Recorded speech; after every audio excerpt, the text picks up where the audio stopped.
Hey guys, this is Gabe Dimmick from the Baseball Rebellion, and in honor of the Cleveland Indians making the World Series, I wanted to break down one of the all-time greats who ended up with the Red Sox but started with the Indians.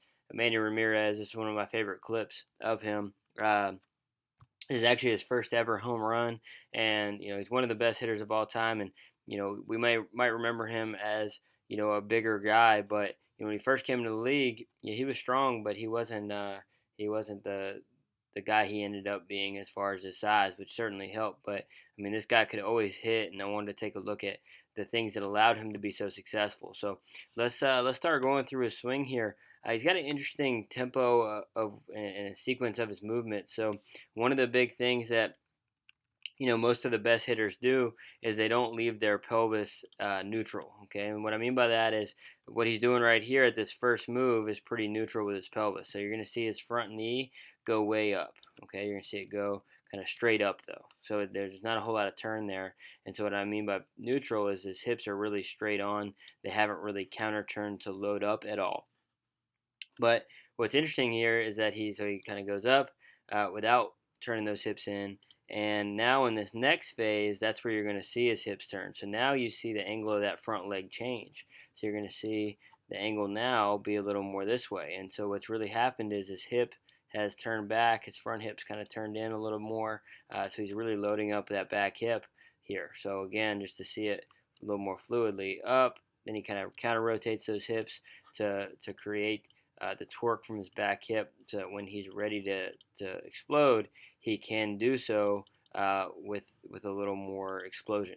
Okay, he does a good job of timing just a little mini tip in with that. So as his leg turns in or as his hips turn in, watch how his barrel kind of goes to where you can see the whole barrel. So that's where his knob goes toward the catcher and his back goes over his head. And so he just allows his upper body to be loose but to be in rhythm. So he's creating a big area for his bat to whip and create sudden explosion, sudden speed toward the catcher's mitt. So right here, as he's about to land, so you can see his front foot will go, right about there. Front foot's about to land. It's pretty close to the ground. His front knee, front foot are closed. Okay, his hip is still resisted, and he still hasn't even made a decision yet as to whether he wants to swing. And I love this because watch how calm and smooth he can move before making a decision. It's one of my favorite things about him was the transition from being calm to where he can be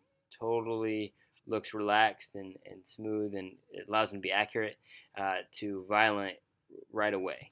And you're going to see his hips now start to unload. So now he's deciding it's a good pitch to swing at. You're going to see his pelvis start to turn. So now, because he loaded it up, that's going to be able to happen more explosively. You're going to see his back knee turning in. You're going to see his belt line now toward more toward the camera. Chest still closed, barrel still up, and you can see that front knee open up. Now you are going to see his front foot still pretty closed. Now, ideally, we would see maybe a little more open so that he doesn't have to roll on that front ankle at all. But because he gets his front knee open, it's far less dangerous on his front leg compared to if it was closed. It also allows him to rotate much more freely if his knee is at least open. So there's a lot of guys, different mobilities, different limitations as far as whether they can actually get the foot as open as we might want, but we definitely want to get, right here, see the knee getting open is really, really important. And so just before that, and really in that same move, so as the hips unload, it's really important to see the transition in his upper body too. I'll go one more frame. So you can see right here that if I draw a straight line down, his head is probably just forward of his belt. And what you're going to see is as that pelvis opens, you're going to see his back hip again start to turn, and by the time he lands, his head is just behind his belly button, so a little more toward the back hip, and that's going to allow his barrel to accelerate behind him faster and in a better direction. So from there, all he really has to do, because he's already kind of setting the angle here, his shoulders are slightly uphill. That's going to help, again, get that back going toward the catcher so it can come up through the zone and not down through the zone. And he's going to do a great job of keeping his head still here. So I'm going to draw this circle here. You're going to see how still his head is all the way through his turn. So that's a fixed axis that he can turn around his head and his spine. and that's an amazing stillness, and that leads to a lot of accuracy when your head isn't moving in your turn. So you're going to see his head move some in his stride, right? You're going to see his head move down and forward a little bit, but it's going to stay still in his turn, which is what's important. Now the blur of the bat, it's kind of an older video, it's a little tough to see, but you can see the blur coming through there, and it does make that general Nike swoosh. So I'm going to use my tool here and draw just a rough outline here for you. Again, the barrel pass not super clear here, but it goes down in the way of the catcher's mitt.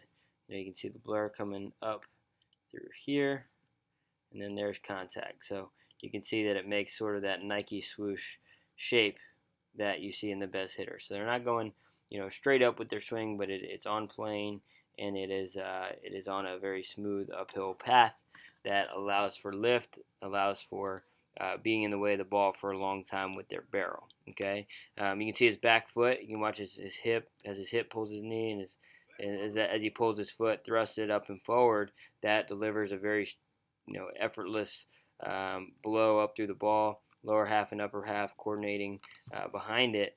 You can see how at contact here, he's got this nice lean back, and that came from keeping his head still, pulling his back hip, back foot forward, and that's what you see in a lot of the best players, and that's how they get the best direction to be in the way of the ball is by creating that lean back, slight lean back in their spine here.